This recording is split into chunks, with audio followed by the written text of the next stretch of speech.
Alors, je suis heureux de recevoir aujourd'hui dans notre émission Passé-Présent Sylvain Guggenheim, qui est un médiéviste dont le nom vous est sans doute familier puisqu'il a défrayé la chronique il y a quelques années en publiant un Aristote au Mont-Saint-Michel qui a déchaîné l'opposition de tout ce qui compte dans le domaine de l'historiquement correct. Il y expliquait que les musulmans n'avaient pas joué le rôle qu'on leur attribuait généralement de transmission à l'Occident d'une partie de l'héritage grec et notamment de l'œuvre d'Aristote.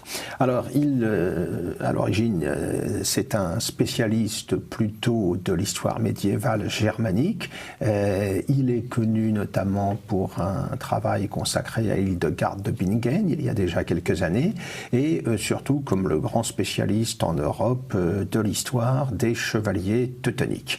Il s'est intéressé dans son dernier livre, La gloire des Grecs, paru aux éditions du Cerf, il s'est intéressé à ce qu'a représenté pour l'Occident la transmission byzantine de l'héritage antique. On retrouve là en quelque sorte une thématique déjà abordée avec Aristote au Mont-Saint-Michel, mais approfondie sur le terrain byzantin qui, il faut bien le dire, est souvent méconnu du public français, même si nous avons une excellente école de byzantinistes qui persiste depuis Paul Le Merle notamment. Alors, Sylvain Guggenheim, c'est un terrain nouveau pour vous, ce domaine grec byzantin, vous qui êtes plutôt un spécialiste du Moyen-Âge germanique. Oui, alors je ne suis pas du tout byzantiniste, c'est vrai que c'est un terrain nouveau. Ce qui m'intéressait, c'était de voir ce qui de Byzance était arrivé en Europe. Alors ce sont des choses que j'avais déjà rencontrées quand je travaillais ou je lisais de toute façon des travaux sur l'Allemagne à cause de l'arrivée d'une princesse byzantine à la cour allemande à l'époque d'Othon II. Théophano. Et voilà, Théophano. Et je m'étais déjà aperçu à ce moment-là qu'il y avait des influences byzantines assez nettes dans le monde germanique. Ça pouvait être dans la pensée politique ou dans la représentation du pouvoir politique, et puis également dans le domaine culturel et dans le domaine artistique.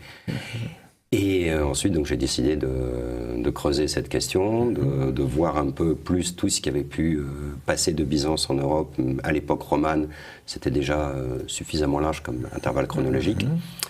Et je me suis aperçu qu'il y avait effectivement beaucoup de choses, que les spécialistes les avaient d'ailleurs déjà identifiées. Alors la séquence précise chronologique sur laquelle vous vous êtes arrêté, c'est le 11e, 12e siècle. Oui, pour l'essentiel, 11e, 12e siècle. Je prends quelques éléments qui démarrent au 10e siècle, mais voire à l'époque carolingienne, mais la masse vraiment importante des choses, c'est 11e, 12e siècle. Et je m'arrêtais volontairement en 1204, ce qui est une coupure qui est retenue d'ailleurs par beaucoup d'historiens qui travaillent sur Byzance, sur la relation entre Byzance et l'Europe latine. Parce que le sac de Constantinople, voilà, 1204, après quand même, l'événement, a créé une rupture, a aussi accéléré un certain nombre de processus.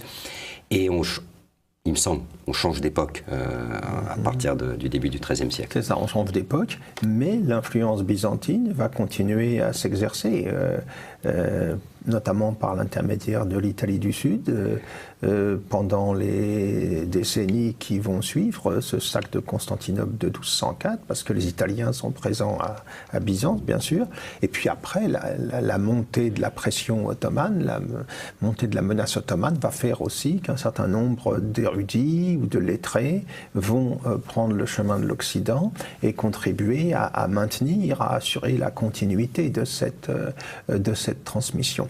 Mais d'abord, la question que l'on peut se poser, cet empire byzantin, cet empire romain d'Orient,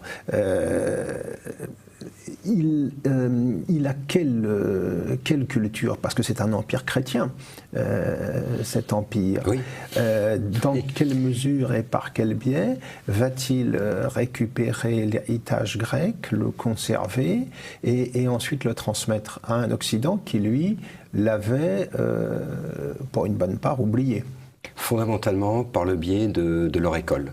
On ne peut pas parler d'un système scolaire au sens où on l'entend de nos jours, mais il y a une école qui est en grec la paideia, en fait, qui est héritée de la Grèce et en fait de l'Empire romain. Et à l'intérieur de la formation des enfants, alors évidemment, la proportion d'enfants qui va à l'école est minime, bien évidemment, mais c'est par la formation à l'intérieur de la paideia qu'on avait conservé ou transmis les œuvres finalement je dirais avant tout de la littérature grecque, c'est-à-dire les poèmes homériques, les orateurs, les historiens, ce qui tournait autour de la mythologie. Et ça, finalement, ça a été conservé au sein de l'Empire chrétien. Vous citiez Paul Le Merle tout à l'heure. Paul Le Merle écrit quelque part les chrétiens n'ont pas créé d'école chrétienne. Ils ont éventuellement christianisé l'enseignement, ils ont pu faire un tri, ils ont pu rejeter certaines œuvres, mais il n'y a pas eu une école chrétienne religieuse qui s'est opposée à l'école héritée du monde antique. Et donc la formation, disons, des élites, bien sûr, la formation des élites s'est faite donc par la paideia, et la paideia avait repris une partie, pas tout, mais une partie de la culture grecque antique et hellénistique. Parce que c'est important de voir qu'il n'y a pas eu de coupure de ce point de vue. Et cette transmission n'a pas souffert des diverses vicissitudes qu'a connues l'Empire byzantin, la querelle des images, les changements dynastiques qui sont survenus. Si, il y a eu des... Alors, il y a certainement... Enfin, on sait qu'il y a eu des pertes. On a, ne serait-ce qu'à travers un ouvrage du patriarche de Constantinople, Phocios, qui s'appelle sa bibliothèque, où il fait la liste des livres qu'il a lus, et il fait des petites notices de commentaires de ses ouvrages. Il y a toute une série d'ouvrages qu'il avait lui et qu'on a perdu. Ça peut être des ouvrages antiques, hellénistiques ou de son temps. Et puis il y a toute une période assez sombre dans l'histoire de Byzance où les productions culturelles, artistiques sont en net déclin, qui se situe avant l'iconoclasme, qui se situe... J'irais, pour aller vite schématiquement, après Justinien, dans la deuxième moitié du VIe siècle, au VIIe siècle et encore au VIIIe siècle, avant qu'il y ait une renaissance, une reprise à l'époque des empereurs qu'on a appelés les empereurs macédoniens. Qui sont, au courant du IXe siècle. Qui sont aussi, faut-il le rappeler, des empereurs qui vont reprendre l'initiative et l'offensive par rapport à l'ennemi musulman. Alors que et pas seulement par rapport aux Bulgares aussi. Enfin, Byzance a des voisins un peu dangereux. Sur la défensive. Oui, Byzance est sur la défensive. Il y a une reconquête qui, à certains égards, préfigure la croisade latine, notamment en Syrie, dans ces régions-là, et qui va être stoppée, cette reconquête, ou compromise quand les Turcs vont venir faire irruption en Asie mineure et en quelque sorte réduire à néant justement tout cet effort qui paraissait par ailleurs bien engagé. Alors cette culture grecque donc qui s'est maintenue à travers l'éducation qui était donnée dans l'Empire byzantin, par quel biais et par quel réseau va-t-elle arriver en Europe? Quels vont être les vecteurs de cette influence? C'est une vaste question. J'y ai pas répondu entièrement, mais on arrive à identifier alors d'une part des chemins, des routes, et par ailleurs on arrive à identifier des individus qui ont pu jouer un rôle, ou en commandant des ouvrages ou des traductions d'ouvrages, et d'autres individus donc, qui étaient eux-mêmes les traducteurs, qui n'étaient pas les donneurs d'ordre, mais qui étaient les traducteurs. Donc il y a des ouvrages qui ont été traduits sur place à Byzance, des ouvrages donc grecs.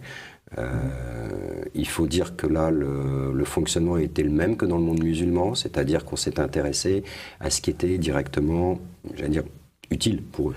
On va traduire pratique, on va traduire de la médecine, on va traduire des mathématiques, on va traduire en philosophie des choses qui paraissent utiles, notamment la logique, enfin les ouvrages logiques d'Aristote, etc. À l'époque romane, on ne traduit pas Homère dans le monde latin, on ne traduit pas Hérodote ou Thucydide, on ne traduit pas le théâtre. Donc de ce point de vue, il y a l'attitude des latins, l'attitude des musulmans a quand même été extrêmement proche. Après, par où ça passe? Les gens qui traduisent à Byzance rapportent des traductions ou les transmettent, et puis il y a des relais. Géographiquement, la Sicile, l'Italie du Sud, et puis également Venise. Donc c'est pas simplement l'Italie du Sud, mais la Sicile, l'Italie du Sud, Venise sont évidemment des relais importants, d'autant qu'il y avait des populations hellénophones en Sicile, en Italie du Sud. Ce qui ne veut pas dire que c'était des populations qui s'intéressaient à la philosophie, bien sûr. Il faut rappeler que l'Italie du Sud avait fait l'objet d'une reconquête byzantine. À l'époque de Justinien. Voilà. Donc il y avait une influence. Et ensuite, on observe, finalement, en reprenant les grandes routes de commerce, on s'aperçoit qu'il y a sur ces routes, il y a des étapes. Et ces étapes sont marquées, ici ou là, par la production de manuscrits, où on retrouve des enluminures d'inspiration byzantine. On arrive à suivre ça le long de la vallée du Rhône, on va jusqu'à la cour de Champagne. On a ensuite une route, je simplifie un peu, mais on pourrait dire qu'il y a ensuite une route de la cour de Champagne à Paris, Chartres, aux Abayes normandes. Il y a un autre axe qui part de la cour de Champagne, qui passe par la cour de Champagne et qui va ensuite vers le monde germanique, donc vers ce qu'on pouvait appeler à l'époque la Lotharingie. On aurait la Belgique actuelle, le Luxembourg actuel, la vallée du Rhin. Et on voit ainsi un certain nombre de relais apparaître. Des individus qui se croisent ou qui échangent des courriers ou qui échangent des manuscrits, des enlumineurs qui s'inspirent les uns les autres, des formes artistiques qui se diffusent, et ça donne donc l'impression, comme ça, donc d'une diffusion d'influence byzantine ou culturelle ou artistique. Oui. Alors cette influence, est-ce qu'elle est un moment compromise par le schisme d'Orient de 1054 ? Non. Quand Constantinople se sépare de Rome. Non. Ça n'a pas d'effet. Non, et je repense à ce que j'ai souvent lu dans les travaux des byzantinistes. La grande rupture religieuse, en fait, c'est à l'époque de Photios, donc c'est au milieu du IXe siècle, dans les années 867, 869.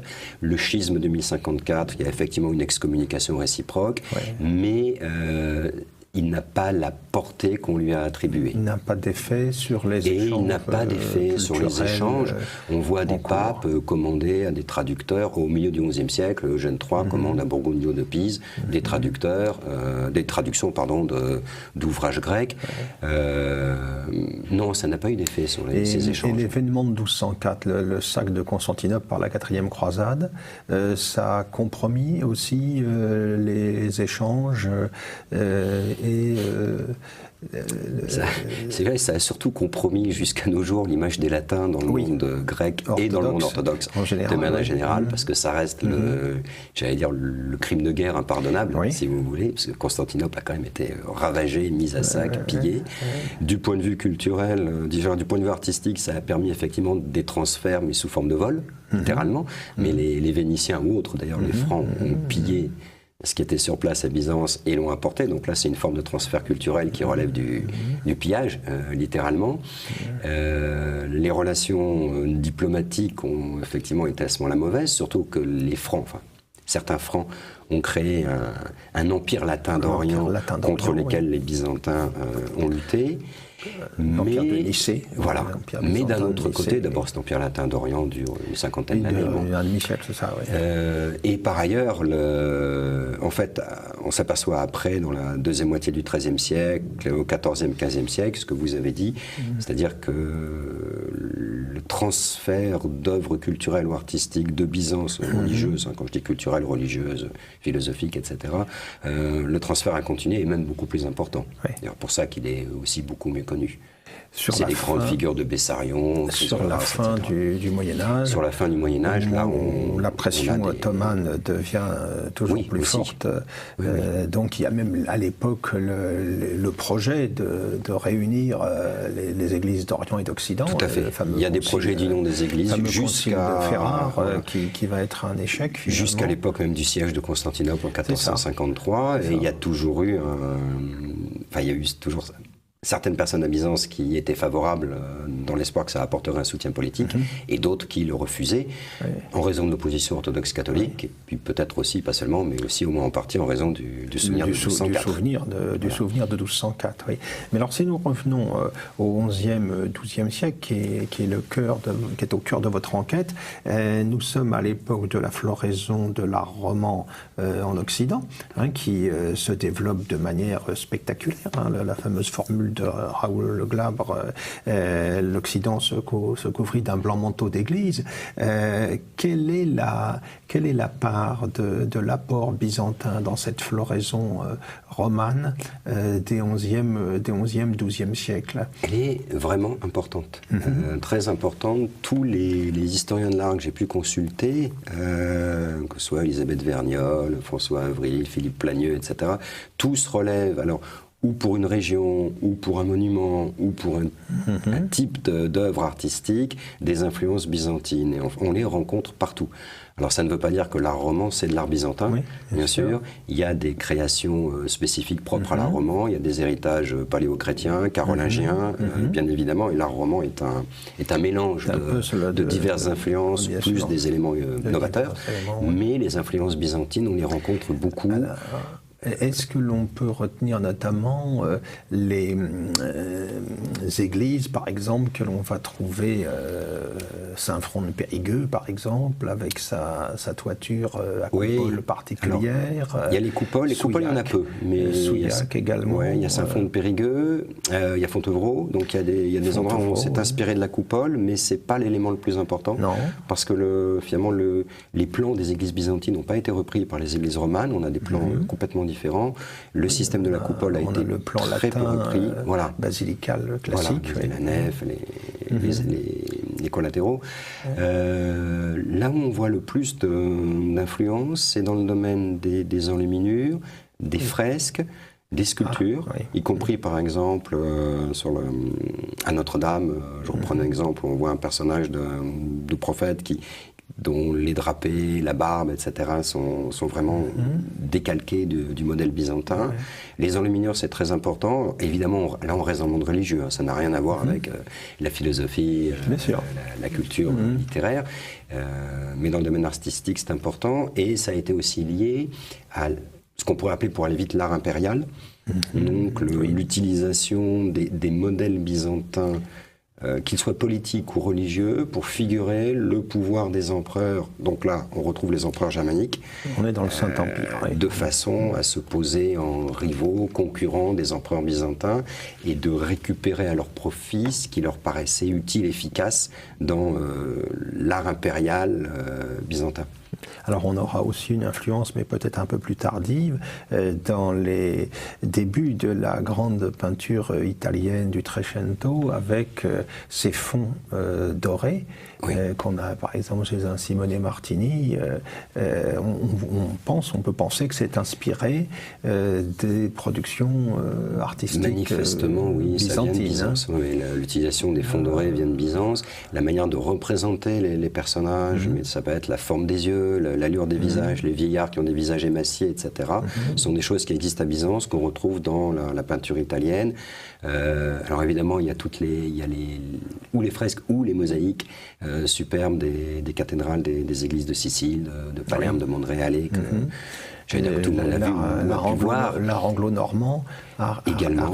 Pas anglo-normand, pardon, l'art sicilo-normand. Oui, mais il y a eu des transferts jusqu'en Angleterre. A récupéré effectivement tout cet héritage-là. Et puis plus tard, ensuite même, je crois que par l'intermédiaire des Balkans, notamment au niveau des fresques, il y a un certain nombre de choses de Byzance qui sont passées aussi vers l'Italie. C'est André Chastel qui avait consacré, je crois, il y a des choses qui passent par les Balkans. Un ouvrage à tout à fait. Sujet. Et puis, alors on n'est pas dans l'Europe latine, mais l'art byzantin, on va le retrouver à l'époque du premier, surtout du second empire bulgare, donc, où les Bulgares utilisent pour l'art de leur empire, puisqu'ils prétendent à un empire, ils utilisent des influences byzantines. Également, il y a aussi quelques influences latines.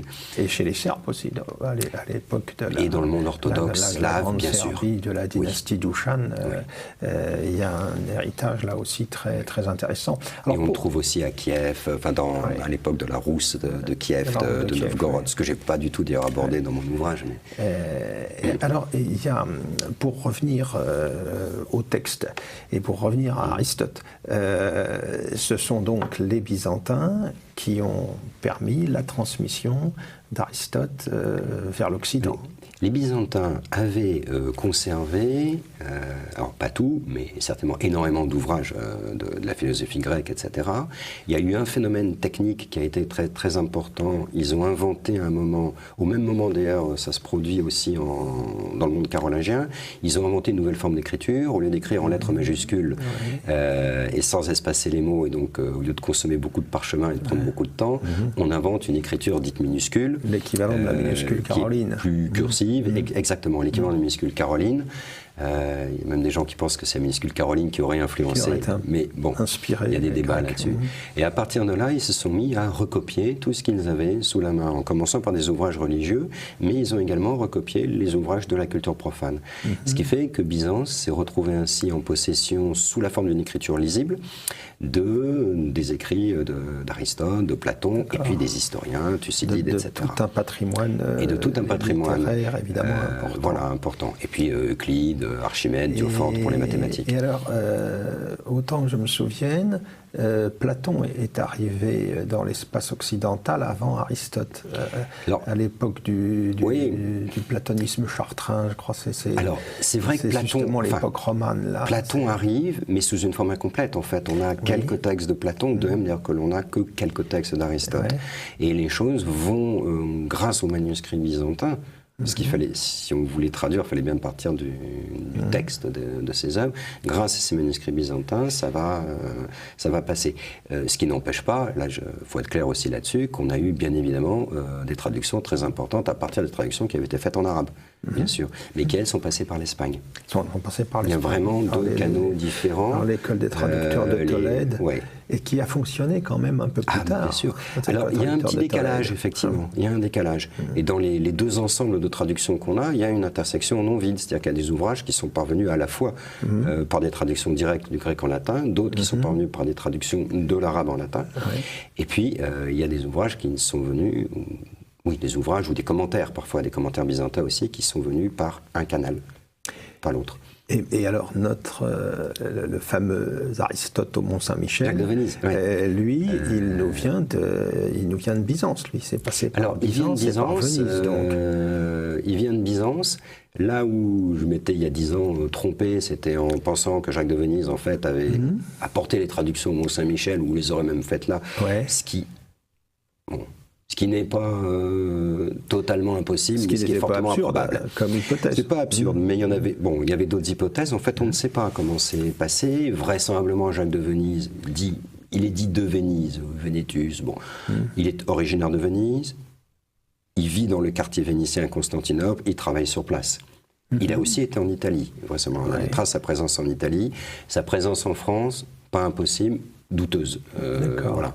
Mais il travaille sur place. Mais son travail, lui, est Alors son travail, il a traduit des ouvrages d'Aristote que personne n'avait traduit avant lui, notamment la métaphysique, les seconds analytiques, qui est un des ouvrages de la logique d'Aristote.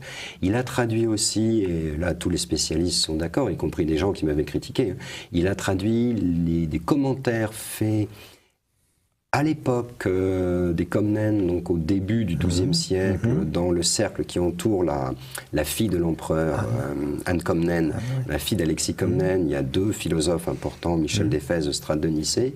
Il a eu accès à certains de leurs commentaires, il les a traduits. Donc il a fait partie des gens effectivement importants qui ont traduit des textes d'Aristote, qui sont ensuite, par son intermédiaire, donc passés en Europe. Alors la manière dont ils sont passés, là, ça reste mystérieux. On a au Mont-Saint-Michel, enfin maintenant à Avranches, on a 2 manuscrits. C'est les plus anciens manuscrits qu'on ait de ces traductions, mais ce ne sont pas les manuscrits qu'il a fait lui-même. Donc c'est sans doute les plus anciennes copies, en tout cas les plus anciennes connues. Une, alors d'après Colomane Viola ou des spécialistes de paléographie, une a été écrite au Mont-Saint-Michel, l'autre peut-être au Mont-Saint-Michel, ou du moins l'écriture est une écriture du nord de la France. Alors maintenant ça pose le problème, les gens qui ont écrit, ce ne sont pas eux qui ont traduit. Donc ils ont recopié une traduction. Donc ils l'ont recopié sur place. Donc quelqu'un avait apporté la traduction plus ancienne. La traduction plus ancienne a disparu ou est repartie. Et on n'en sait pas plus. Et là, nous sommes à quelle date? On sache plus. On est vers, vraisemblablement, pour la plus ancienne, on est entre 1140 et 1150. C'est ça. Milieu du XIIe siècle. C'est-à-dire que nous sommes avant tout le travail effectué en Espagne par les écoles de traduction. Par Gérard de Crémone, etc. On est à peu près 30 ans avant. Voilà, c'est ça. Voilà. C'est ça.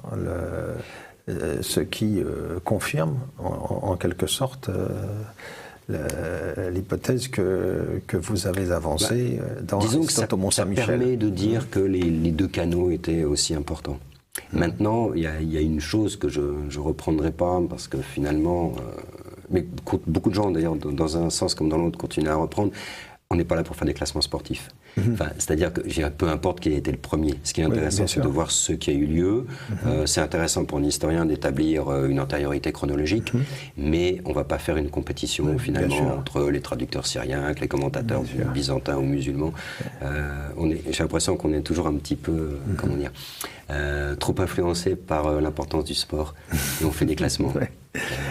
Bien, merci beaucoup Sylvain Guggenheim concernant cette gloire des Grecs, le titre de votre ouvrage paru aux éditions du Cerf, qui nous apporte de très nombreux éléments d'explication concernant la transmission de l'héritage grec à l'Europe occidentale du XIe, XIIe siècle.